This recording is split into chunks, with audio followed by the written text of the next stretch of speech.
Word. Yes. Okay. We are recording. We are go. Welcome back to Rabbi vs. Rabbi, round 2. I think we both won round 1. No, you don't tell me who you think won. Just I'm glad that you came if you were here, and if you weren't, thank you for joining for round 2. Thank you for coming back. We're excited to do this all again. Just briefly, hi, I'm Rabbi Becca Walker. I am the engagement rabbi at Beth David, and I'm here with Rabbi Louis Sachs. I'm the associate rabbi at Beth Tikva, and still a little sore from last week from this fight. So go easy on me tonight, Rabbi. I've been thinking about lying a lot. It really was thought provoking to me. So I hope it was for you all as well. So this week we're going to be arguing about or talking about tzedakah, which can be translated in many ways, like something around giving. And so we thought that it would be fun because yesterday was Giving Tuesday, which you might know because literally I got like a bajillion emails from every single organization I've ever breathed on to give them money. So kind of just start getting us in this frame of mind. I'm curious about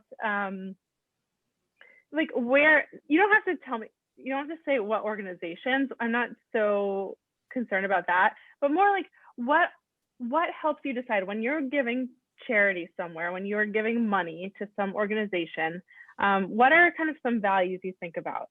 Right? So you can think about like, what are the things, if you did participate in Giving Tuesday, what are the organizations that you wanted to give to? Like, why did you give to those?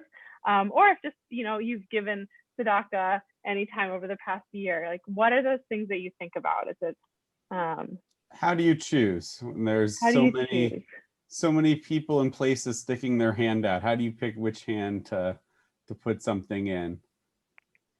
If anyone has anything they want to throw into the chat, please. Yeah, I got my mom here. Hi, Mom. Says food. She likes food. She gives to organizations that give food. Thank you. Should probably give to like chocolate organizations. Andrew says vulnerable populations are a big one for me. Yes, yeah. Great. We asked this. I see people type. Oh, people are typing still.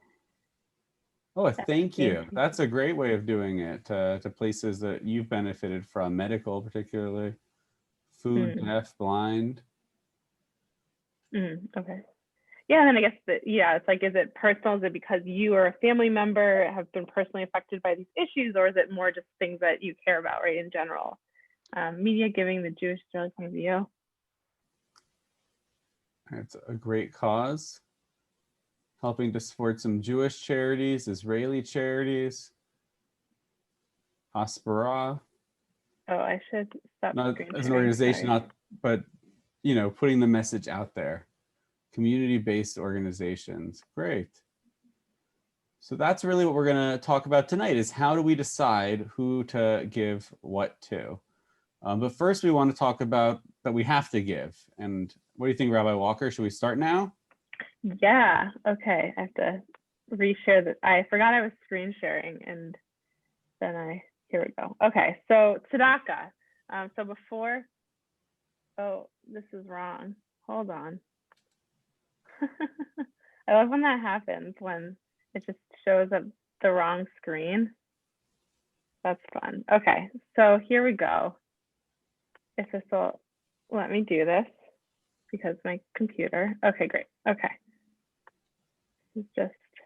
Okay, so here is a text we're going to look at from the Shulchan Aruch, which I really enjoy. It's a Jewish law code, it's a Jewish legal code, and it kind of helps us distill a lot of, right, in the Talmud, there's a lot happening, and we don't always know, there's like different sides arguing, and we don't always know kind of, okay, what does that mean for our everyday lives? And here is one code, one text that helps us distill that distills it for us, actually. Okay, so this is Shulchan Aruch from Yoredea, so the sections, and there's tons of stuff in here about tzedakah and charity, but here's what it says. Everyone is obligated to give tzedakah, Even people supported by tzedakah must contribute from what they will receive. Anyone who refuses to give tzedakah or who gives less than what they should give, the court pressures them until they give the amount that they have been assessed. The court may confiscate their possessions and deduct from them an appropriate amount for tzedakah. They may seize possessions worth of the value of the pledge, even on a Friday afternoon. Right? So I think a lot of times we translate tzedakah as charity, but here, right, that's not what this means. Tzedakah is more, it's an obligation. It's this form of, I guess, just giving, but there's more of this obligatory sense of it than just like, oh, this is a nice thing we do. I think we talk about it that way, like, oh, it's so nice that we're doing these things, but there's even more force behind it than just charity. Okay. I think it's one of those words that often gets misused, like mitzvah doesn't just mean good deed, but commandment. And tzedakah isn't just a nice thing to give. Charity is how people use it, but it's almost in a sense like a tax. The court can impose it and beat it out of you or take your possessions, repossess things. But to me, that is fascinating. The text you shared is that even the poor person who receives it has to still give their own portion from that everybody is obligated in it. And I also, just as we were starting, wanted to share one other text just on the idea of tzedakah. These are a couple of modern sources. Rabbi Abraham Joshua Heschel said, morally speaking, there is no limit to the concern one must feel for the suffering of human beings. That indifference to evil is worse than evil itself, and in a free society, some are guilty, but all are responsible. And he's talking about a lot here more than tzedakah. He's talking about justice. And that's really the root of what tzedakah means. Tzedek is the root, it's justice. We translate it as charity, but it's an act of justice. It's helping to fix something in the world that's morally wrong, that's unjust. And then Viktor Frankl says, being human means being conscious and being responsible. By becoming responsible agents for social change, we actualize not only our humanity, but our mission as Jews. Really getting back, I think, to that core, that the essence of Judaism is that it's justice. It's to make the world right. It's some kind of repairing what's broken. So really, it goes back to the text you shared, Rabbi Walker, that this isn't something optional. It's not something we choose to do. It's something we must do. Yeah, I think it's just like an interesting reframing. And when I'm talking about tzedakah, I don't usually have that in my mind, and I feel like I want to try and hold that in my mind more now. It's like tzedakah is different from just charity, and yeah.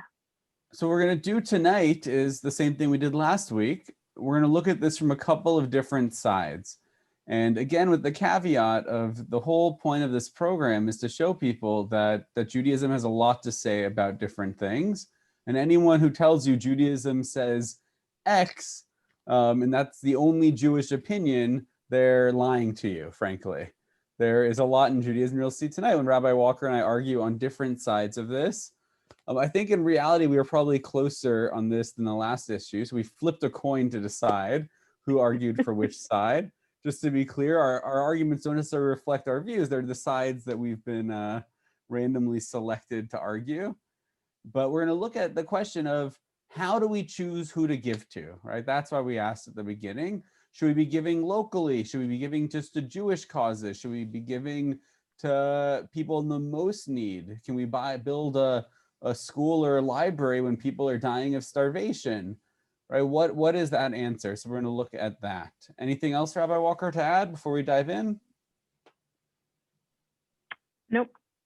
Did it well. All right. So our very first source I want to look at are just a couple of very quick verses from the Torah. This is right from the book of Devarim. If there's a needy person among you, one of your kinsmen, in any of your settlements in the land that the Lord your God is giving you, do not harden your heart and shut your hand against your kinsmen. I want us to really focus on those words, right? Be'achicha, right? That your brother, be'echad b'sharecha, someone in your gates, your kinsman, amecha, that this is really about giving to who? The message I think here is very clear. Straight from the Torah, we're commanded to give to those that are local. We're commanded to give money in our community. We're commanded to give money to Jews. We're commanded to help our, right, to help make sure our fellow Israelite is not poor and starving. Again, here in the Mishnah Torah, the Rambam codifies this as a positive mitzvah. Again, not a good deed, but an actual commandment to lend to a poor person. As it says, if you lend money to any of my people, right? Me, any of my people, the word if here is not to be taken as permissive, but obligatory. Thou shalt surely lend him, right? You have to do this. But again, the key word here is ami, my people. People that have accepted our God as their God, which is, again, our fellow Jews. And the Torah is really, I don't want to drill down in here too hard, but that's what the Torah says over and over. Don't deal basically with your countrymen, right? Amecha. Don't stand by the blood of your fellow, re'echa, your neighbor, the person that's near you. If your kinsman, amecha, again, sorry, achicha here in this verse in Leviticus, if your kinsman being in straits comes under your authority, and you hold him as though a resident alien, let him live by your side. Right? We have these again, this resident alien, but they're in our area. They're right there with us. Do not extract from them advance or interest, but fear your God and let your brother live with you. Again, these two verses from Leviticus, and we're looking at one quick comment on it. Just if it wasn't clear, just the pshat, the simple meaning, right? Rabbis like to drash and go into these far off, lofty places. But oftentimes, I'll admit, it's hard to connect it back to the verse. There's a word or a letter or some connection. Here, the verse is very, very clear. Give the money to your fellow, to your brother, to your kinsman, to your neighbor, to God's people. And the Torah here says it very clearly in this commentary. Let your brother live with you. The line is repeated primarily in order to show the reader how important the consideration is in the eyes of the Torah. Onkelos, who is an Aramaic translation of the Torah, demonstrates that this in his translation, that he includes the resident stranger as included in the admonition of the Torah to fear the Lord and let your brother live with you. Our sages apply the obligation of strengthening them economically to fellow Jews, whereas they understand the commandment to let him live with you also as the resident stranger. So while there are non-Jews that are allowed to benefit here from this, that we should help out, it's very clear. The main obligation is to our fellow Jews, and to the non-Jews, they're the special category, the resident alien. It's not just some person out there in the world who needs it. It's somebody who's living amongst the Jewish people and has become an active part of our community, supporting Jewish life and Jewish learning and all of that. This is a member of our community, even if they themselves aren't specifically Jewish. The resident alien isn't just any person in the neighborhood or in the area, right? There's very specific things. They are one of us in a lot of ways. So I'll pass it over to you, Rabbi. Okay. Share my screen. So Rabbi Sachs did a nice job of presenting a lot of the texts in our Torah that are more particularistic, and I'm going to argue that there's also a lot of texts in our Torah and our tradition that value more universal. Here we go. So not just Jews, all people. So here, maybe some of these texts are a little cliche, but they're cliche for a reason. It's because they got good stuff. So I'm going to bring them back out. Right. So the first one here from the very beginning of the Torah, Genesis, Bereshit, chapter 1. This is the text where we get this idea of B'Tselem Elohim, right, being created in the image of God. And I think, yes, we cite this text a lot, but I think if we really think about what it means, here it's really important. Like if all people were created in the image of God, or we're not just talking about Jews here, all people, that means that all people deserve to be treated with respect and dignity and all of that. And so in our giving of tzedakah, we need to make sure that we are giving to all people, to make sure that we are living up to this idea and this ideal, right? So it's not just our own people, but that we're looking out, and this is one way that we can connect to God or the divine and respect God is really recognizing the divine in all people and making sure all people have their needs taken care of. So not just Jews. Okay, and then a next, could go on about that for a while, but I will continue. So the next one is from Exodus. And so here, and there are a lot of quotes like this in the Torah where it talks about you shall not oppress a stranger, right? V'ger lo tilchas, right? It says you shall not oppress a stranger, for you know the feelings of the stranger, having yourself been strangers in the land of Egypt. It's this idea that, and strangers here, there's different interpretations of forger, but this idea that you are, they're outsiders, right? Unfamiliar. And so just this idea that we have to take care. So we also not just actively not oppressing the stranger, but when we're not oppressing someone, it means we're working towards their salvation as well and their freedom as well. And so we are supporting all people, not just Jews, as a part of this. And this phrase is repeated many times. I think around 36 times is one midrash says. There's a lot. This is clearly an important piece of Torah, of not oppressing the stranger. And I think we can take this idea and put it into ideas about our charitable giving. And then also this idea of just the phrase tikkun olam that we use a lot. And tikkun olam has a lot of different meanings. It means repair, kind of literally it means repairing the world. Olam is a world. And so kind of in that literal sense, if we're just taking it on that surface view, repairing the world, the whole world, right? Jews aren't the whole world, everyone's the whole world. And so making sure that we are including everyone in this idea. And tikkun olam has been kind of taken to mean more recently. We talk about it when we talk about social justice work, but it's also about kind of when you go back to the older sources in the Talmud, it's about like social, like helping keep like social order and systems in place and structures in place to help people and to make sure things are like running smoothly. And even in that way, I think it can still be taken in this universalistic view. So when we're thinking about tikkun olam, repairing the world and kind of protecting creation, right? We all have to be engaged in that. That's not just a solely Jewish effort. That's everyone working together. And so it works both ways there. Okay. Oh. And then I'm going to save this for the next one. So there you go. So there's clearly a worldwide, a universal strain of Judaism, and we have to have our charitable giving correspond to that. So I'm going to take your sources out of order, but I think they're clearly proof to the correctness of my position. So I appreciate that you shared them, because I don't think they did quite what you were hoping them to do. It's very important. Don't oppress the stranger. We were strangers. We know what it was like to be oppressed. But that's a negative commandment. It's a lo ta'aseh. Do not do something. That doesn't give us a positive obligation from that.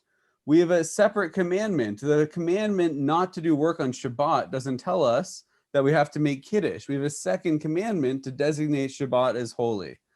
Right? We have no positive mitzvah, none in any of those sources that said, give money to the stranger, give money to the foreigner. We simply have, don't oppress them. Don't enslave them. Don't treat them the way we've been treated over and over and over again. But that doesn't give us any kind of a positive must that we have to do. And again, it goes back to the very first idea. We are all created in God's image, and that is a beautiful, beautiful thought. And I really do believe that. I think everyone is holy and everyone deserves to be treated with respect, and everybody in a perfect world would have everything that they need to survive and to do. But sadly, we don't live in a perfect world, right? The Torah was made up in heaven, but lo bashamayim hi, it's down here on earth now. And we have to figure out the best way to handle things. And there's just not enough resources.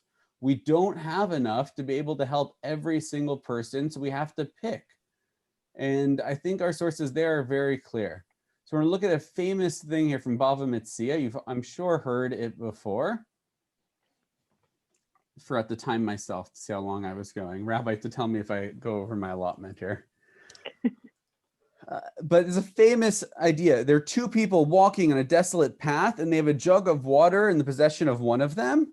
I have the water, and I'm with my friend. And if both of us drink, we're not going to have enough water. We're both going to die. But if only one of us drink, then we'll be able to, whoever drinks will be able to make it to a settled area. They'll make it to town and the other person will die. So Ben Petora taught, it's better that both me and my friend drink and die. Let neither one of them see the death of the other. Right? That's a perfect world we both live.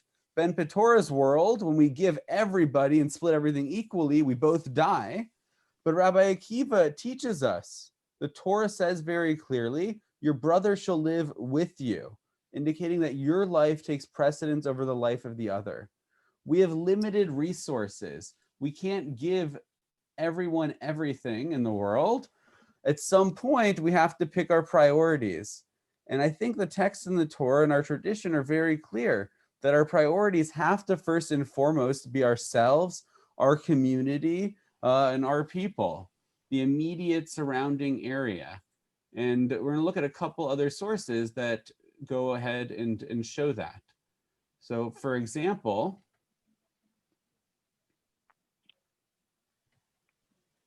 right, when we have limited resources, we have to figure out a way to pick. So here we have, our rabbis taught, when a male orphan and a female orphan apply for support, the female orphan should be supported first and afterwards the male orphan, because it's customary for a man to go begging at the doors, but not customary for a woman to go begging at the doors.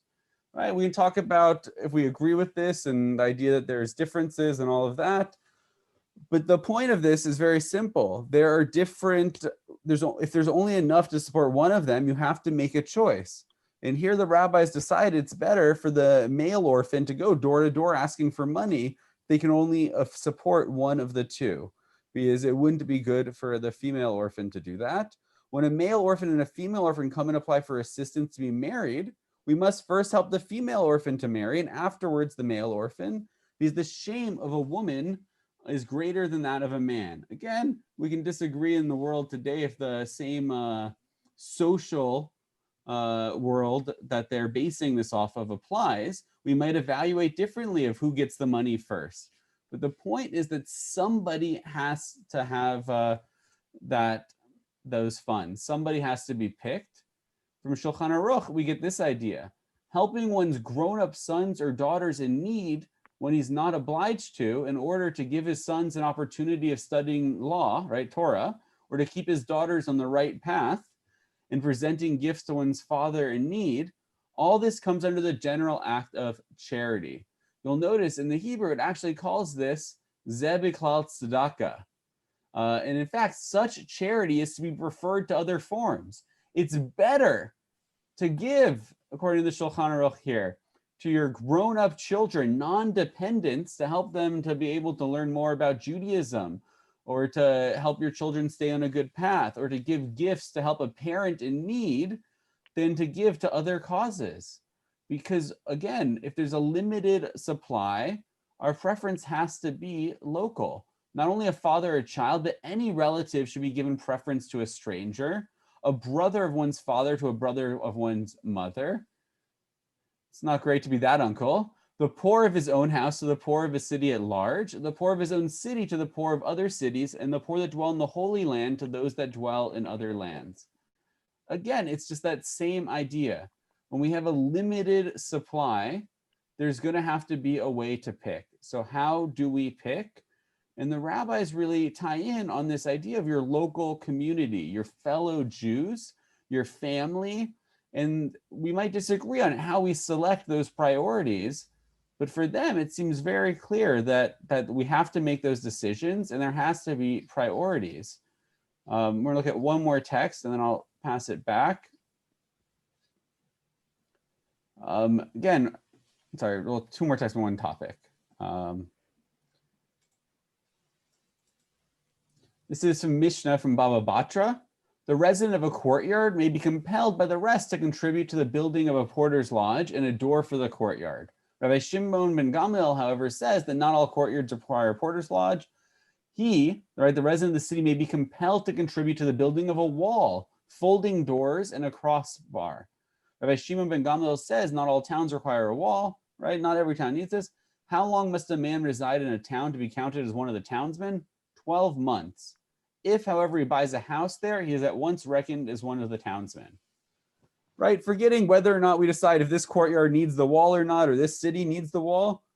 The point here is very simple. When you're a part of a community, you have responsibilities to that community, and you can't neglect those responsibilities for a community somewhere far away. When you're living amongst people, when you have a community, you have to hold up your weight. So once you've been living in a city for 12 months, you're a part of that city. You have to give back to it. And even shorter than that, if you've bought a house there, the source is very clear. You are a part of that community. And that community is where you must give your funds and your time and your effort and all of that. And here in Bava Batra, we see we require that one live in a city for 12 months for all matters. Right? They're asking, is everything this 12-month rule that we get in the Mishnah? Isn't it taught if one lives in a city for 30 days, he has to contribute to the charity, right? For where food is distributed to the poor. And if he lives there for 3 months, he has to give to the charity box, right? Money. And if he lives there for 6 months, he has to contribute to the clothing fund. In 9 months, he must contribute to the burial fund. In 12 months, right? Again, the columns of the city, right? The security fence. Rabbi Asi said that Rabbi Yochanan said, when we learned 12 months in the Mishnah, we learned only with the columns, only about security. When you're a part of a community, you get obligations towards that. Here, the longer you're living in this town, after 30 days, you have to give to help people that are hungry. After 3 months, you have to give money for people that need it. After 6 months, you have to contribute for clothes for people who need it. 9 months, you're responsible for burial. And beyond that, after 12 months, or after you buy a house, you're responsible for security. Your responsibilities are to your community. Being a part of a community gives you benefits, and you have an obligation to give them back in your community. We have limited resources. It'd be great. Everybody is created in the image of God. And if I had infinite money, I would give to everyone in the world. There would be no poor. I would also be taking a yacht on my next vacation. But we don't have infinite money, and we have obligations, and it's time to look at those. We can't neglect those around us for some high and mighty idea that there's going to be someone who needs it far away, maybe more. That's their neighbor's responsibility. Our first and foremost responsibility is right here. All yours, Rabbi. Okay, well, thank you, Rabbi. So I think one of the things before I start sharing my sources, I thought was interesting, that first source you shared, the one about the water jugs and, sharing with the person next to you. And I think I would interpret that as it's about need, right? We're talking about saving a life. And there are places where your money will save a life more than maybe your local community, right? Maybe it's about the greatest need. Who's experiencing the greatest need and the most urgent need, and our money should go there. And so I think that water jug text actually helps. I would read it towards my point, and I will show you a few more texts where it's about where is the need greatest, where's, I'll just say that one more time because I kept saying it. So exactly. So where is it most, not desperate, but most, I don't know, someone can write the word in the chat. Okay, so here we go. So I'm going to put it in present mode. So here is a text. This is from RabbiVSRabbi. That's a weird citation, 71a.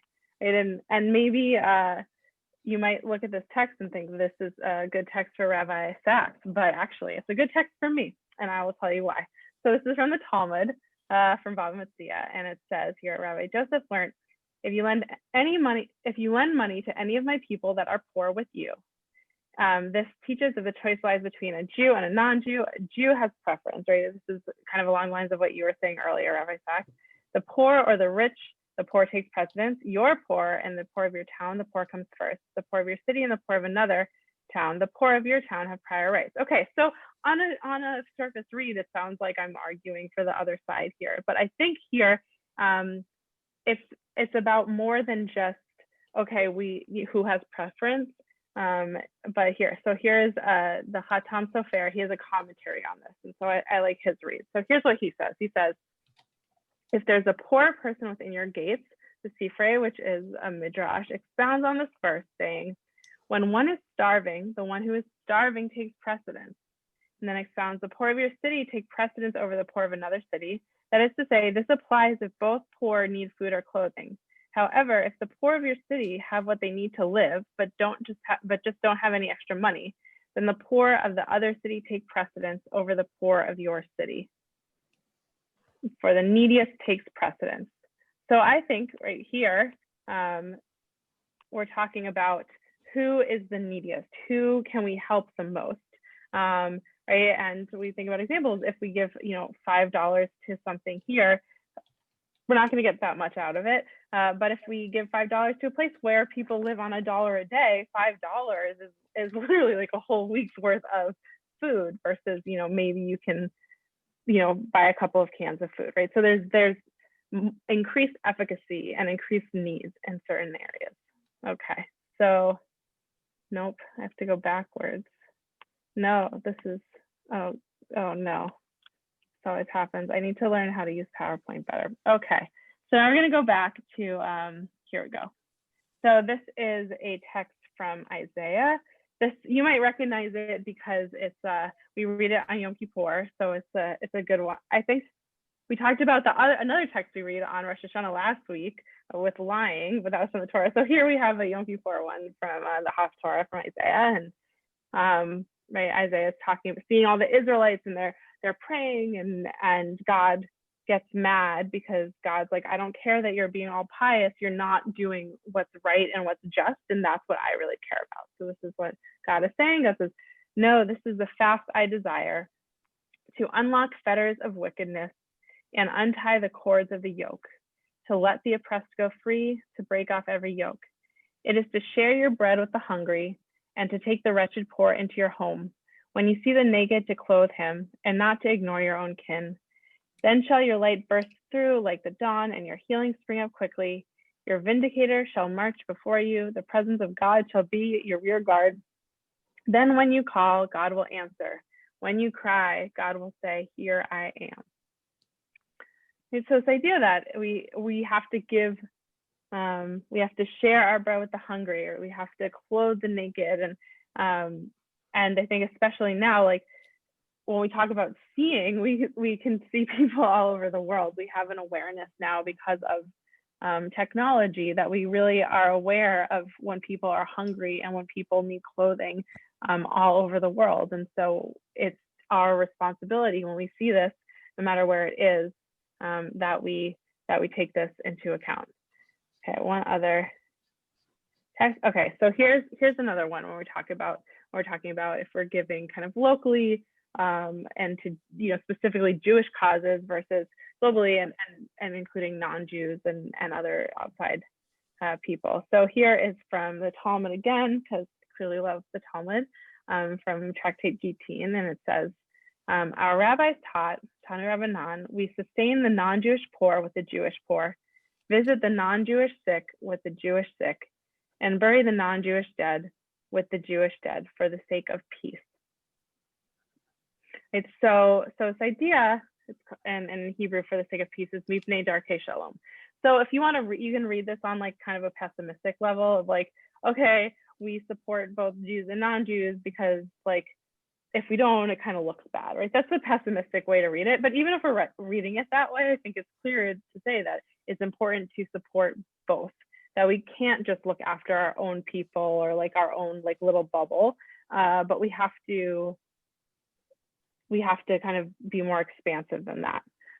And, because either so that we can gain trust of other people and they won't just think we're all self-involved, or just for building relationships or whatever it is, but right, there's this value of making sure we sustain both, not just the Jewish poor, but also the non-Jewish poor, and also do acts of kindness kind of beyond just money, right? We're talking more specifically about money now, but yes, it can kind of go beyond that as well. And then I love this from Rabbi Arthur Waskow, who wrote kind of a commentary about this little piece. So here, for the sake of the passive peace, right, which is from here, right? So we say for the sake of peace here. And so his interpretation of this is, he said, the rabbis, non-Jews as well as Jews should be given tzedakah. This phrase has two sides. It can be understood either as grudging or as transformative. It might mean that although non-Jews are not really entitled to be helped, Keeping peace in the world requires that they be given help, right? So that's kind of the pessimistic interpretation that I brought up. Or, here we go, or it can be understood to mean that for the sake of shalom, the highest communal good and goal, right? Because that word shalom means like wholeness and peace. It's something we aspire to, right? So for the sake of shalom, the highest communal good and goal, it is not only an obligation, but a joy to help all human beings. It may be whichever aspect of this phrase spoke most deeply to people, the fearful and prudential one, or the one that was visionary and hopeful, depended on what relationships between Jews and their neighbors were at any given time and place. In our own generation, when most Jews are not oppressed or outcast, both the prudential and the hopeful may fuse into one. And so I really like this idea that when we're in this text here, when we say, oh, we need to give to Jews and non-Jews together for the sake of peace, it means for the sake, right? This is the way we kind of live to the highest values and the highest achievements that we can as Jews, is we're promoting peace, we're promoting wholeness, we're living up to our values by saying, you know, we care about you, even though you're not a part of us, we still care about you. And we are helping to kind of foster that among other people, because I think if we're only interested in ourselves and other people are only interested in themselves, right, we're not going to have this this blending and this help and this mutual aid. Whereas if we are working together, helping each other, right, like the famous quote from Hillel, who says, you know, if I'm not for myself, who will be for me? If I'm only for myself, who am I? And kind of both of those, right there, he says both, because they're both intention, because we need to have both.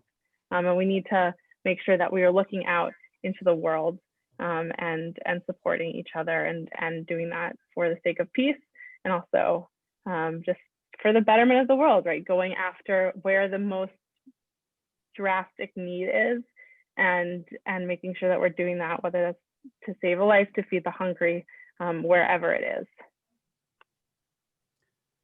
So there you go. It's an interesting question, right? You said that the pessimistic way of reading that is, you know, to make them like us, kind of like for the ways of peace, like everyone gets along, you know, so people don't like talk bad. But that's a very modern and I think radical way of reading it. We have to put ourselves in the mindset of maybe not the last 40 years here in North America, right? What you and I have experienced, but even I have congregants that talk to me about how, you know, they would get beat up in Montreal walking home from Passover Seders and things like that. Jews have been hated in every society, in every place. And that hate hasn't been, you know, some mean comments on the internet. That's been physical violence. It's been pogroms. It's been massacres. And I think that's really what the text is talking about, for the sake of peace, so that our neighbors don't come and murder us out of hatred and anti-Semitism. We have to pay them a little bit. We have to make nice to appease them, because if we're only here and we have money, right? What's always been the complaint about Jews throughout history? We've been accused of having money and having funds and, right, bags of gold and all of that. I mean, just the fact someone here commented, right? What about now? Why don't we bury non-Jews in the same cemetery as Jews? Right? And I think that just goes to show that this is not normative halakha. It's a very radical reading of that text. Rashi is the answer to that. He says right away on this that it's talking about if there's Jewish bodies you come upon and non-Jewish bodies mixed together, you have to make sure that the non-Jewish bodies, you know, get buried and get treated appropriately. But it's not about putting them in the Jewish cemetery. It's not about total equality. It's about supporting our community. It's very, very pragmatic, that text, I think. But I want to look at a few other texts to really drive it in. So the first part was this idea Rabbi Walker had about kind of the greatest need. And that makes a lot of sense, I want to say. It's very, very reasonable to give our money to the greatest need, where it can make the biggest difference. Peter Singer is a philosopher who talks a lot about this. And effective altruism, if you've heard that phrase, is the cool term for that. And it's about giving your money where it can do the most good. He says you could give $5 to a homeless person in New York and you could buy them, you know, a meal from McDonald's, or you could give $5 to a person in Africa that lives on, you know, 30 cents a day, and you could feed them for weeks. and right, or the difference between buying someone glasses versus saving a life-saving surgery. But who are we to decide whose need is greater? How are we as finite beings capable of making those types of decisions? Right? It gets really, really messy deciding who gets to give it and who gets to receive and who doesn't based off of that. And I just want to look at a couple of texts. So this first text, I think, speaks to the first part of the issue, which is, sure, there might be someone in greatest need, but what are the consequences of that? You hold your fellow. Do not let your fellow slip until they fall completely, for then it'll be difficult to raise them up. Rather, strengthen your fellow as they begin to fall. To what is this comparable? To a burden upon a donkey. While it's still in a donkey, one person can hold it and set it in place. If it falls to the earth, even 5 people cannot set it back. Right? This is on a commentary on a verse from Leviticus. You're supposed to hold up your fellow Jew when they fall in from their donkey. When they slip and they fall, you have to hold them up. Once they've hit rock bottom, it's going to take a lot more money to build them up. It's better when there are people that are struggling to put our money there where it can help, I could argue. Sure, you could feed somebody in another country, but how much more are you going to have to feed them, and how long, and when does it end? When there's a society there and a system built that's unjust and that makes it impossible for people to move on to the next level. We see the violence in different parts of the world versus here when there's someone struggling in our local community. Even if we're more prosperous in other communities, we want to make sure that even the lowest amongst us are propped up, because if we let anybody fall, it's going to take a lot more work to lift them back up, right? Once you have a community where everybody is homeless, right, you have a tipping point. Once the more and more people you let that happen to, the more and more people there are that are in need, and the harder the problem comes to fix. It's better if you have, but it'd be easy in the other logic to say, if this town only has 10 homeless people, but that town has 1 million homeless people, we should give our money to the town with the 1 million. But our money is actually going to help a lot more if we can prevent this town from becoming the next town with 1 million homeless people, being able to help them up while they still have a chance.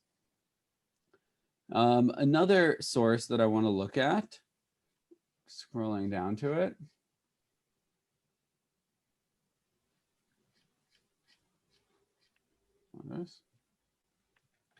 Right, again, it's this idea of their limited resources, and we have to be able to make our best choice. So if many poor seek help and there's not enough money in the treasury to help them all, right? We saw the Chatam Sofer, but he's a chassid. Their take on it isn't necessarily the traditional take. So let's go right to the source in Shulchan Aruch and see here. You have many people seek help and there's not enough money in the treasury to help them all. A priest is given preference before a Levite before an ordinary Israelite, an Israelite before, right, the halal, the issue of a marriage forbidden to the priest, halal before a child of an unknown father, right? It gives us a criteria. We might disagree with this criteria, but it's recognizing something very important here, which is that we have limited funds. We have to make choices. We have to figure out who we're going to help. And in some ways, it's okay to make those choices selfishly. Notice who they're picking here. They're picking people that society here needs. If we're talking about a future of Judaism, we need priests, right? Not today, we don't have them anymore. We have rabbis, so please donate to your local rabbi. But joking. But the point here is they're talking about the importance of ensuring the future of the people, right? They're making a priority here. If between a bastard and a scholar and between a bastard, a scholar, and a high priest, an ignoramus, the scholarly bastard is given the preference, right? So it's not just about status in society. The person here, the mamzer, who is a scholar in Torah versus the high priest who doesn't know anything, they want you to give to the person who comes from low social status, but that has that Torah knowledge over the person of high social status that doesn't have it.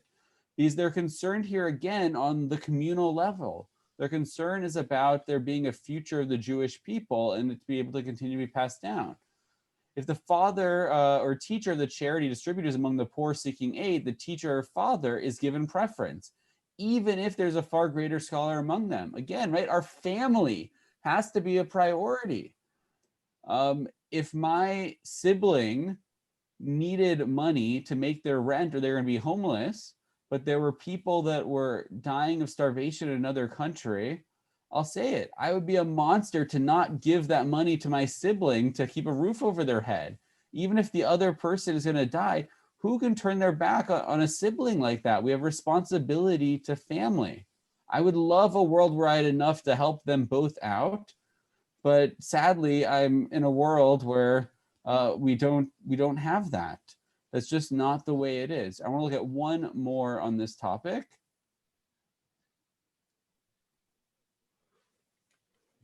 Sorry, I apologize. I keep doing that. I'm going to look at two more on this topic, but I'll throw it back shortly. If I have time. Tell me if I don't have time, Rabbi Walker. Somebody asked the question in the group about, right, who do we have to help and how much? But this is the answer. The Torah uses this verse. We saw it earlier. Sufficient for their deficiency. That's the way the phrase is said in the Torah, right?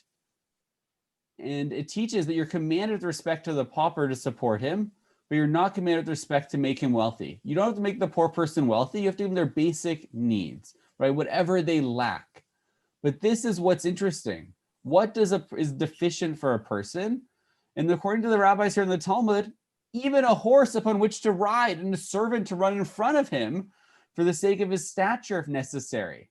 For someone accustomed to these great advantages, their absence is a true deficiency, not an extravagant indulgence. I can feel the eyes rolling. But your eyes are now rolling at Hillel that you quoted earlier, because Hillel the elder obtained for a poor person of noble descent a horse to ride and a servant to run in front of. And one time he couldn't find a servant, and instead he himself ran in front of him because he recognized for that person to not have a servant running in front of him and a horse to ride on was so painful that it was worse than for someone else who might have tattered clothing, because it's taking something else in here. We can't just evaluate, right, like a formula. For one person, wearing nice clothes might not mean as much to another person. But we're talking about not just the physical quality of their being, but their mental well-being as well.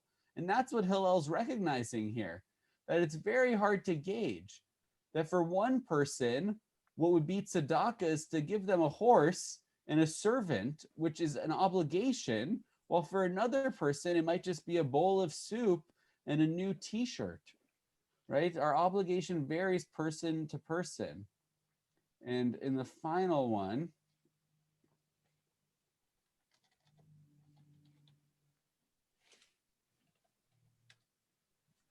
there we go. One final source on this. The Gemara raises a contradiction. There's a statement of Rabbi Yossi, and they're talking about how do we decide what to do.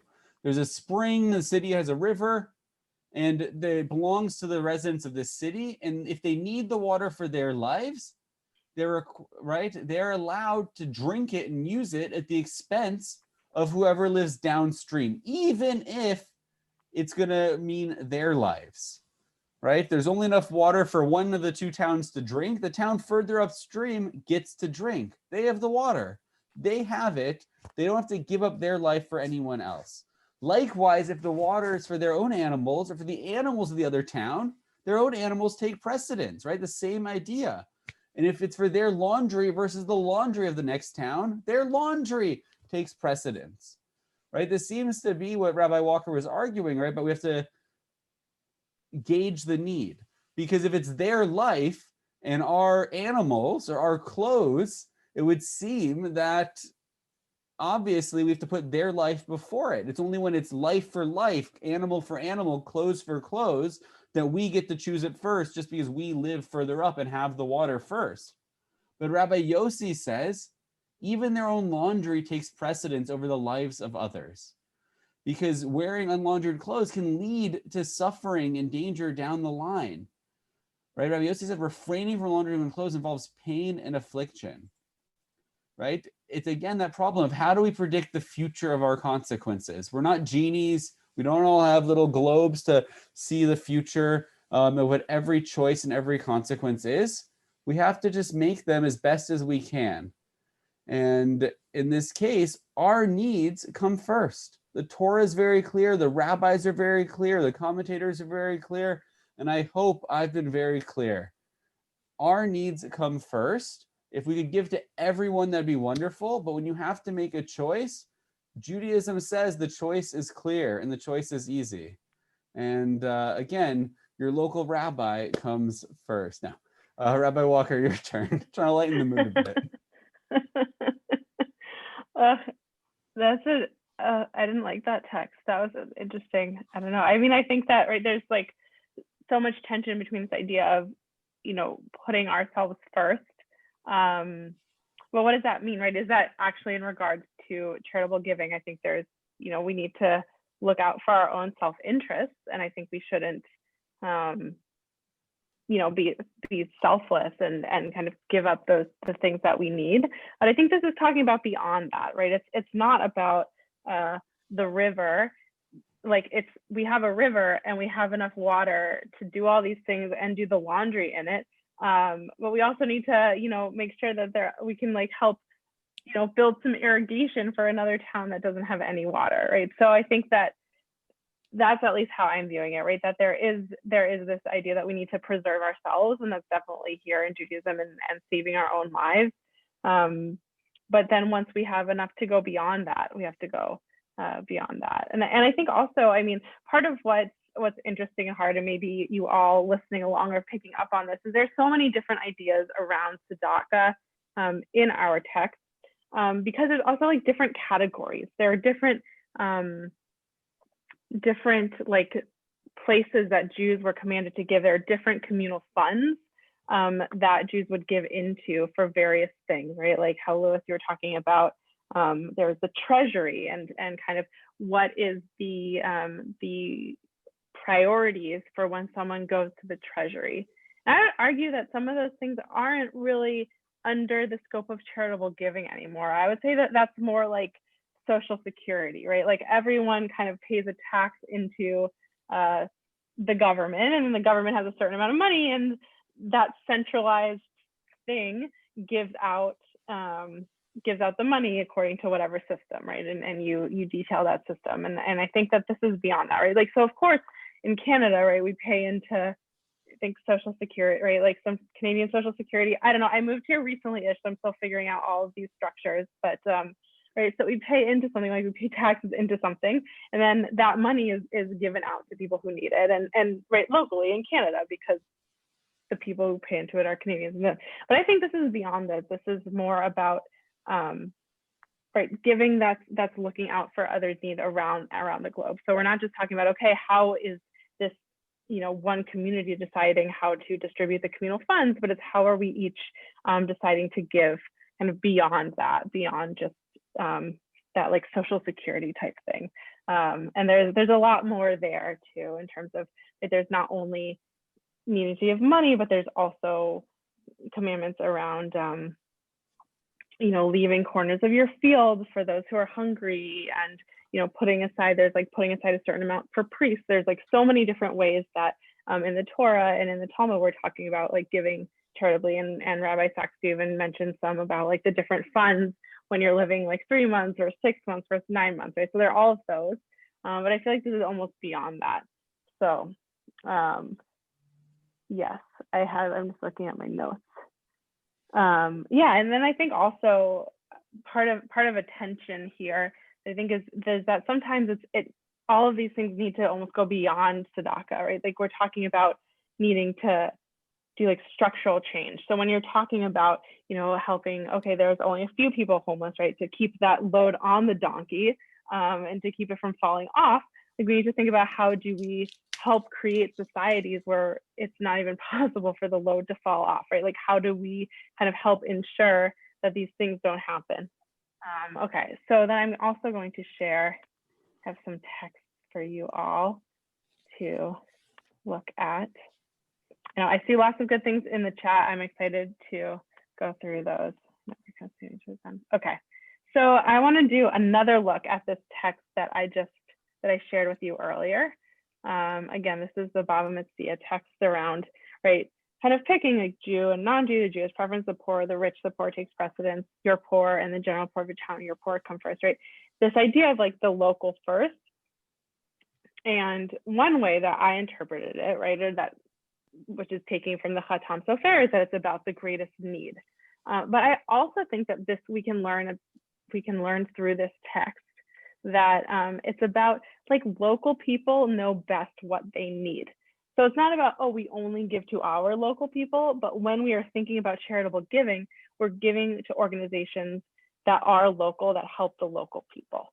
And so here's an example. So locals of the location know their needs best. So here's one that didn't work and the one that did work, right? So the American Red Cross, when in Haiti, when was this? I think it was 2014 something. So right, they raised a ton of money, like $500 million, to give aid to the people of Haiti, and after a hurricane. And right here, they built 6 houses. They used $500 million to build 6 houses. It was like this massive failure. This picture is from a ProPublica article. They're this non-profit investigative journalism organization. They have a lot of great stuff. So if you don't know about them, check them out. But they did this whole really deep dive investigation into what happened. And the big part of it is that the Red Cross, right, it's this American organization, and they go into Haiti and they don't know the culture, right? They don't have the cultural competencies. They don't even really know what people want or what people need, right? Like I don't know, I know for me, like sometimes I think I'll know what other people need, but I don't actually know, right? Like I don't live there. I don't understand what's most important to them or like what works. And one of the problems was that they're like trying to build these things and they realized that people didn't even like want to live where they were building them, right? And they didn't even think to check because they're like, oh, obviously we're building houses, so it doesn't matter. But right, so like this idea that when we give to these organizations that aren't necessarily local, they don't actually know what needs to be done on the ground. It's not the best use of money, and there's overheads. And one of the things the article talks about is that a lot of times the Red Cross would contract out to other local organizations. And so then you have like 2 overheads, right? Because you have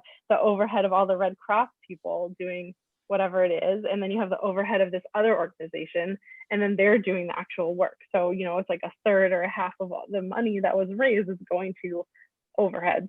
And of course you need some money to go to overheads in some ways, but that was just kind of extreme. And so this is this example of when it goes terribly wrong, and not giving locally, but giving to this organization that then goes in and thinks they know what they're doing and they don't.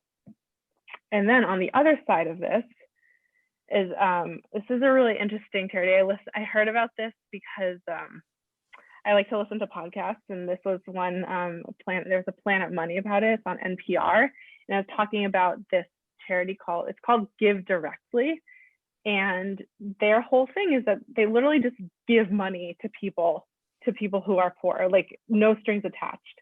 And so the piece I was listening to specifically talked about Kenya, and they have in Kenya, there's this very like complex network where it's very easy to send money, right? Like basically everyone has a cell phone. It's very easy to wire people money.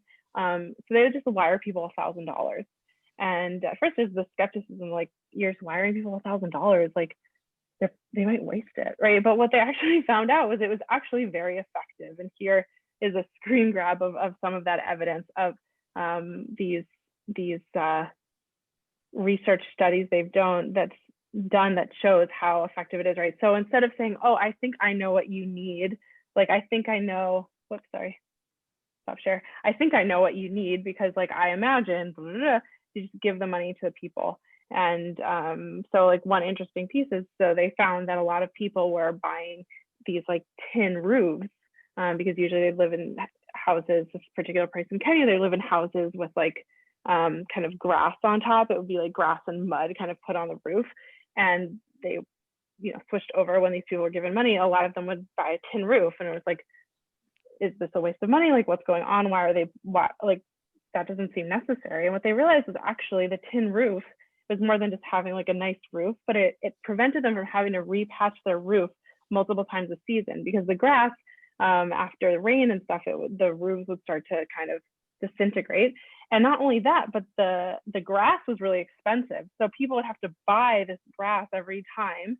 And so not only did it save them time, but it also saved them money. So in the long run, this investment in a roof saved them both time and money, and put them in a much better spot than they would have been without it, right? And the people who are doing this, who are part of this, were like, had no idea, right? They didn't know that that was a need, but it's this idea that the local people and the people themselves know best what they need and how to allocate those resources. And then of course this fund there's no overhead. So I think that the idea of globally, I think there's an idea of greatest need and how do we fix that greatest need. And I think there's also, I'm going to read this local piece as investing in the local organizations that know the people best, instead of just talking about our own local. Is talking about trusting the local communities to know and to help and to kind of contribute to those needs, but also trust them and not think that like we know better.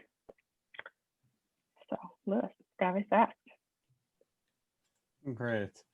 I appreciate it, because I feel a little bit there like you helped make my argument, right? It's great that one charity worked out very well, but that's the point, is our local people know what to do, right? They know what their needs are, they know what their cause is, and our biggest impact can be done, right, on the local level here in our communities. I want to look at one final short set of sources. And it's an interesting question about why is it, right, that there's this priority being given here for these Jewish sources. So I want to just think about it. Rabbi Judah the prince, right, Yehuda Hanasi, grieved that he had given his bread to an illiterate person, right, assumedly an illiterate Jew, an Am Haaretz, because those years were years of dearth. And what the illiterate ate might have been given to a scholar. He was saddened. So this is no like small person. This is the author of the Mishnah. This is a major figure in rabbinic literature. He was so upset. He was grieving that he'd given bread to an ignorant Jew as opposed to an educated Jew, because it was a year of scarcity. If it had not been a year of scarcity, he would have been obliged to sustain him. But if one is on the point of starvation, he must be given food, even though there's a possibility that a scholar will later be in need on account of it, right? This is about that mix. You don't know what's going to happen in the future, right? He's not sure, but we have these competing values. So let's look at what those values are, right? One value is, right, these are both people in front of him. Another value here is Torah. There's something here that's very important to the rabbis about making sure that Torah is sustained. Because again, it goes into the question of we don't know what the consequences are. Right? It can look very cruel here, what Rabbi Yaakov Yeshayahu Blau says here in Tzedakah Mishpat, charity to strengthen Torah study is superior to charity for the poor, right? That sounds very, very callous, right? How can you build a fancy new day school when people are starving in the streets? But he says it's obligatory for the members of a city to purchase all communal needs, to build a synagogue, purchase a Torah scroll and other books that people can study from, hire a rabbi with a halachic authority and a cantor, and to pay tuition for children whose parents cannot pay tuition and to build a mikveh for the town as well, right? His concern here is for something bigger than any one of those individuals that's benefiting from it. His concern is for the Jewish people. And if we look at statistics, Jews give disproportionately to charities, not just locally, but in Israel and around the world. And imagine what it would be like, a world without Jews. Not even from a world where, God forbid, right, those who hate us want out, but just from a lack of ability, that there was no one left to teach Torah. There were no buildings for Jews to gather in. There were no places for Jews to go to learn, to study. What would that detriment be to the world if in a generation or two generations, because there's always going to be somebody that's hungrier, always going to be somebody that's more and more homeless that needs it more for a wide variety of good reasons. I'm not saying they aren't good reasons, but if we focus only on that immediate need and don't look to the future, right, that can change very, very quickly. We have here, again, in the same vein, my final two sources. And we're not going to do this whole one, it's a long one. But the Shulchan Aruch says monies donated for the purpose of the synagogue or the cemetery may, if the community see fit to do so, be diverted for the use of the house of study or the maintenance of a religious school, right? Because they're more important than synagogues. Even against the will of the donors. But money collected for the support of a school cannot be commuted to the synagogue, right? There's a very powerful statement here about education because it's about the future. And none of us are equipped to decide what are the best consequences. None of us are equipped to really make those decisions. We saw here the example of the Red Cross. This is an organization that does good work and raised a lot of money. And you would think that they could do more good than Joe Schmo right here in the corner could with that money that we donated to them. But you don't know what the future is going to be. It's unpredictable. So one of the things that the rabbis and the Torah are concerned with is ensuring that the future includes Torah. And that as long as the future includes Torah, we're going to be working towards a more just world. We're going to be working to a world filled with tzedakah, with tzedek. And that if that's the ultimate priority here, right, is that that's the world we're going to live in, is a world that has Torah in it. And the final source, which I think your example of local was perfect, Rabbi Walker. There's this idea in Judaism, ein ma'avrin al hamitzvot. And it comes up all over their halakha, but this is one of the early examples of it. They're talking about the process of what the high priest did in the temple. Abai is talking about the removal of ash from the inner altar. It goes from the ash from this corner and this corner and this part of the lamp and that part of the lamp. Someone says, what is the reason?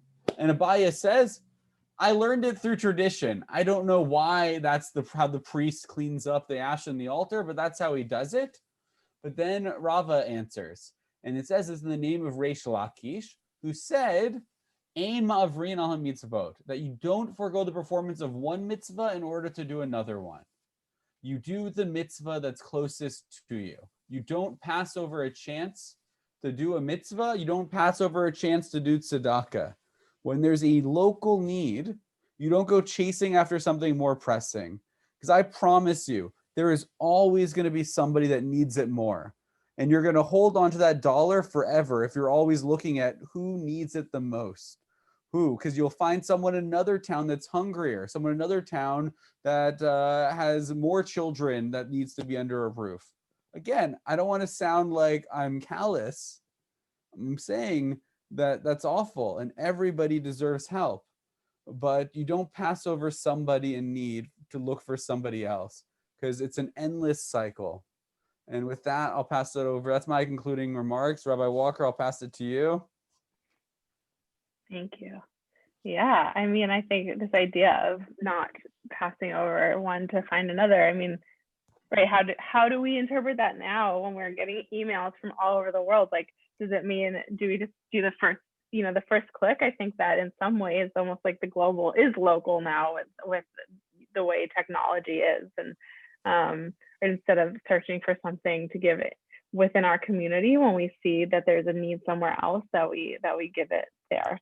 I think one of the pieces, one of the texts you raised about the priority of education, right, and not being able to give money to the shul when it needs to be in education, and talking, you spoke about the future, and I think that giving globally and giving not just in our Jewish community is about the future, and making sure that we're investing in other people's educations as well, and kind of on the whole, we are all of our faiths are bound together, and so we can artificially take ourselves out of the rest of the people, but actually we are all living in a society where we're mixed up, and where our outcomes affect other people's and theirs affect us, and I think that we have to take that that sensibility into our giving, into our charitable giving. And I think that, when we're talking about priorities, of course, our texts are more limited in thinking about priorities in the Jewish community, because back then, like, it was a lot more, Jews weren't mixed into society in the same way that we are now. And so it makes sense that, like, those priorities only really address Jewish people, but I think we can really extrapolate them now, and to think about, okay, who do we want to lift up in our society, and what are those values, and how do we do that, and how do we reflect that in our charitable giving.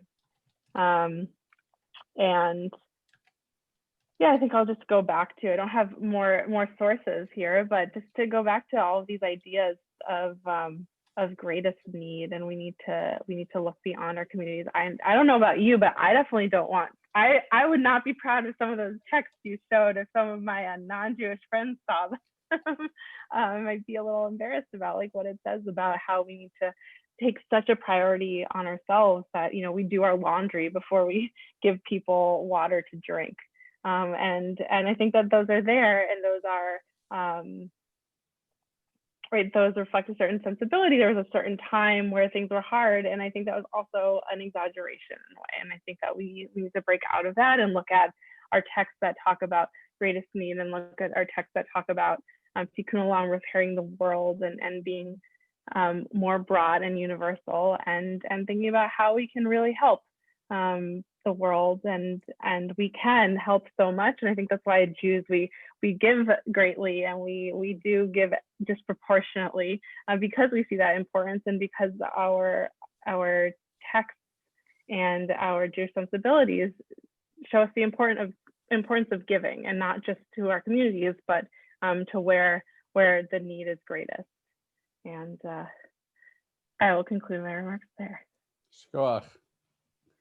Shakach to you. I want, when we do the recording online, there to be a big disclaimer at the bottom, right? These do not represent the views of these rabbis.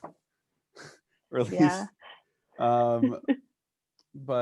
but I think that that's really what this is about, that there's a middle ground. We pick these two extremes to show different sides of the sources. But I got a question from someone asking, what do people teach in synagogues? Do they teach kids to do community service just for the Jewish community or for the larger community?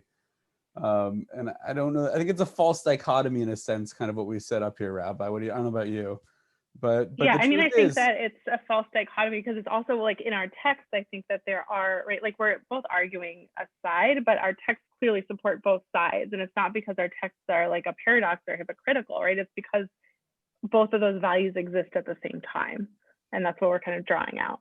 Exactly. We're in one of those both and situations. That it's really not about picking one or the other, but seeing kind of the nuance there in all of it. Mm-hmm.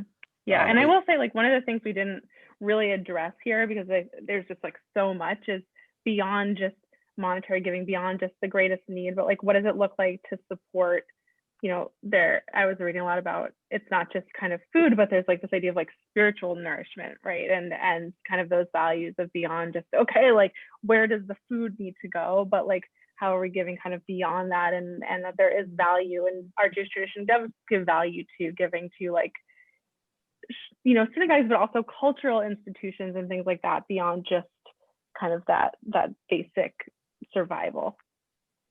No, absolutely. It goes, I think, to that question of the future. If we got rid of all art, because we put all of our money towards feeding people, I don't know what kind of a society we would create in a generation or 2 generations. We had a comment here from someone about global issues such as climate change and poverty that drives much, if it is predicted to affect most of us at a local scale in the next 50 to 100 years. If we ignore global issues and focus only at the local scale, we may reach a tipping point where the local scale suffers as a result. But again, if we're talking about climate change, I don't know where that falls under someone immediately who's hungry. But we have to look both towards both problems, people that are suffering right now, and the fact that if we don't address these other issues, there'll be maybe millions of people or billions of people or everyone suffering in 50 years, 100 years, 200 years. And I think that goes to the why they talk about building schools at the expense of hungry people, right? That there's something to it. Are we doing the poll again, Rabbi? Do you want to put the poll up? Yeah, we could do the poll. I don't know. I'm just looking. There's so many good questions. That's what I was gonna say. People sent me some private Comments. questions as well and Yeah. stuff. But if anyone has a question, we'll try to go through them. But send it again in the chat. Or if you didn't send one, and you have a new question, we'll do a little Q&A now. Yeah. Or Rabbi Walker sets up the poll. Yeah, I'll put the poll up. Okay, here we go. Launching the poll. There you go. Sandra's so comments it's the same great. poll. Oh, sorry. Explain the poll or. Oh, just the same one as last time. So it's like a 1 to 5 scale. How much were you influenced based on what you heard? 1 out of all 5, very influenced. And then did you learn something new today? Both are winners. Thank you, Ruth. I think Sandra's question is great. Sometimes we give to teach others to fish, and sometimes it might be immediate needs, right? That's the ultimate goal in Rambam. It's interesting, neither of us brought up Rambam's 8 levels of charity, but the highest one is to not give someone stuff, but to teach them how to be self-sufficient, or to give them what they need to become self-sufficient, to not make them reliant on tzedakah and charity always. Mm-hmm. Any other good questions you saw you want to do? Well, I think there's a lot of good comments. I like this one. The verb to give is a palindrome. To use the same frontwards and backwards. The act of giving not only gives something to the recipient, but returns it in kind to the giver. Yeah, like that there's this idea in kind of altruism that is it actually altruistic? Like that there is this idea that we benefit in a way from giving, and that's definitely there. I don't know if you or Marlene's a fan of Friends, but there's a great episode of Friends where that's what it's about. The whole time Phoebe is trying to prove that there's such a thing as a selfless act. But she decides that since every time she helps someone, it makes her feel good, that there is no such thing as a selfless act, she finds. Lionel had a good question. Do rabbis see any inconsistency in the accumulation of significant wealth and the ongoing obligation of tzedakah? Rabbi Walker? That's really, I mean, there's right where we're taught to like give away, there's this idea of giving away like 10%. Yeah, I think, I don't know. I feel like there's this idea, like the accumulation of wealth now in the world, like people accumulate so much more wealth than they did kind of back in the day when these texts are talking about. And so, right, like we didn't have billionaires during the Talmudic times. Yes, I'm sure there was like a rich person, but yeah, I mean, I think, I'm not sure. It's interesting because we have that idea of the 10% that you have to give, but there's also sources that say you're not allowed to give more than 1/5. And the fear is that you might give so much that you're yourself going to become eventually reliant on it. And I know later commentaries explain that limit's only when, you don't, right, that you're wealthy, but there's a limit. But when you have 50 billion in the bank, there's no fear that if you give 5 billion away or 10 billion away, that 40 billion is not going to be enough for you to live on, that you're eventually going to be poor. So they say you can give away more in that case. Mm-hmm. Yeah. Here, so I think you're I'm right. going to show it. Sorry. I said the accumulation of wealth. Oh, I'm sorry. I'll stop. I'm done. You talk. It's hard. Zoom is hard. Okay. Yeah, right. So we didn't even talk about like this idea of I think this fishing piece is also almost related to structural change. There's this story that I heard kind of in my community organizing training where I talk about like there's a person sitting at a river and they see this baby like coming down the river drowning, and they jump in the river and they save the baby, and then they see another one and they jump and they save the baby, and right, they're always like kind of jumping in the water saving the baby, and so that's kind of like this tzedakah, this like immediate need, like we're giving the food to the person, but then like no one kind of goes up, like we need to actually go up the river and see like where the babies are being dropped and why that's happening, right? And so there's kind of that band-aid fix the immediate thing, because obviously like the baby needs to get out of the water, but in order for us to make real progress, we have to figure out like why it's happening and what's happening. And I think there's that piece, right, of like how do we change the structures, how do we make it possible for someone to become self-sufficient, or for people to be able to live, to earn a living wage and all of that, so that we don't necessarily have to keep giving, right? So that the society can support itself. Okay, I'm gonna end the poll. 75% of you voted, so good job. That's a C. And here are the results. Okay. We didn't do as well as last time. They're only influenced a little, or maybe it's just that we have more strongly held beliefs around this. But we got a lot of people learned something today.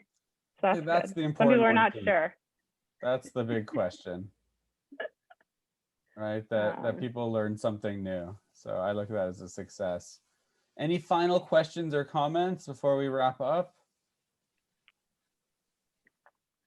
Oh, I mean, if some people couldn't unmute themselves, I can change that. Okay. There you go. But yeah, we saw lots of good questions. I mean, these are lots of, right? I think that if anything, we saw there's so many different competing ways to give, and clearly other people have, you have your priorities as well that I think would fit in here too. Yeah, at the end of the day, I think that's what this whole class is about, right? That there are different sides to every issue in Judaism. And we hope everyone will join us again next week. We have one more of these. And if it continues to be popular, we'll hopefully put some more of these together, because I really enjoy doing these with you, Rabbi. Yeah. Do we want to reveal the topic for next week, or do we want to make people show up for it? Oh, you could reveal it. I believe next week the question, right, is it intention that matters or action that matters? Which at the end of the day matters most, our intention or our action? So hopefully, you'll join us. It's gonna get messy. I don't intend for that to happen, but if it does, it'll be good. Right. It'll be good. So good conversation to have. Thank you again. I have a question. Oh, yes. Sure. Norm Silver from Beth David. Yes, hello, Norm. Hi. With the election of the Democrats and the left wing of the Democrats coming into power, as both of you are Americans, what's your response to the Black Lives Matter movement, etc., discriminating or basically putting down Jewish attempts to be part of the movement or for social justice, when they throw in the face of Jewish people that they were in the slave trade and profited from the slave trade, even though it says in our own readings, you were a stranger in Egypt, so you have to treat the stranger with respect, etc. Do you Norman, see? If I may, right, I'll stop you there. Just, I don't know if that's the right forum for that kind of a question now. All I'll say to it is, it's a complicated question that I don't know is quite on the topic tonight, but the same way I don't like being represented when one Jew does something that's automatically loops me in. There are definitely bad statements made by members of that group, but that in no way represents everyone in that movement or in that community. So I think it's a tough question, one that could have its own hour-and-a-half discussion, but this isn't the format, I think, to really go into that to the depth that a question that deep really deserves and requires. Yeah, and Norma, I'll send you some resources around that too. I have some articles. So there you go. Okay, well, I'll wait for that. Thanks for your response. Great. Thanks, Norm. I see one more hand up. We have Marion. Yeah, I just feel that a lot of us do a lot of volunteer work, which to me equates to money, but that doesn't mean that we have a lot of money to give to tzedakah. And I don't feel that the volunteer is given the same kind of platitudes, whatever you want to call it, the same sense of being that people who put money out. I just don't have that kind of money to give out, but I give a lot of time to volunteerism, and I wondered what your take was on that, on volunteerism. Yeah, thank you for raising that, Marion. And I think being able to give money if you're giving up yourself. Yeah, I think, I mean, we didn't dive into this because only so much time. but there are sources that talk about it, and I would say volunteerism, I would categorize that under gimilut chasadim, right, acts of kindness. And there was one text that I came across that talked about that actually these acts of kindness, gimilut chasadim, are actually even better than giving tzedakah, because with tzedakah, you just give it with your money. But gimilut chasadim, there's this aspect of money, but there's also this aspect of yourself and your body, right? You're giving yourself. You are, you're working at it like physically. And so that's definitely very valued and very prized. And we have a lot of sources around that. So just to say that this wasn't to say, oh, like tzedakah is more important. That was just kind of what we were covering today.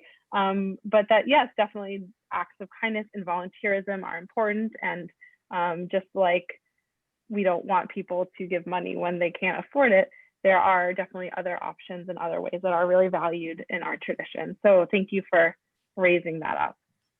Yeah, I'll just add to there, right? That's one of the interesting things about tzedakah is that it's a percentage of what we have that we're required to give. And it's different than for different people, right? We don't expect someone who has very little to give with somebody who has a lot to do. The rabbis don't expect that at all. But to give proportionally, which I think makes sense. And I love the idea, again, from the very first text, Rabbi Walker shared, that even the poor person, right, has still an obligation to give, because there's always somebody that's more needy. But there's a great example I came across in the sources that didn't come up tonight of fulfilling that obligation. Two people who both don't have a lot, essentially each giving each other the same thing, right? They made a trade so they could both fulfill the thing. And then at the end of the day, they both had the exact same as they started, except they had a little bit of each other. So there's something there about that connection. But again, what Rabbi Walker said, there's a great verse, right? Ashlosha devarim al haTorah ve'al avodah ve'al gimilut chasadim. The world stands on three things: on Torah, on service, and on acts of loving kindness, right? Tzedakah is important, but going out and doing something, that's the foundation. I think tzedakah falls into that larger category of gimilut chasadim, but it's not the only expression of it, and certainly volunteering. And the last part is, I know for me personally, writing a check, it feels good for the moment, but when you're with people and you see the appreciation, I think that's a much more rewarding experience. So I think volunteering is tremendous, and we all should do more of it. Sadly, we can't be at a lot of things face to face right now. I think, Rabbi, it's time maybe? Seems like it's... Yeah, I think that is. Thank you for your questions and your comments in the chat, and for being here.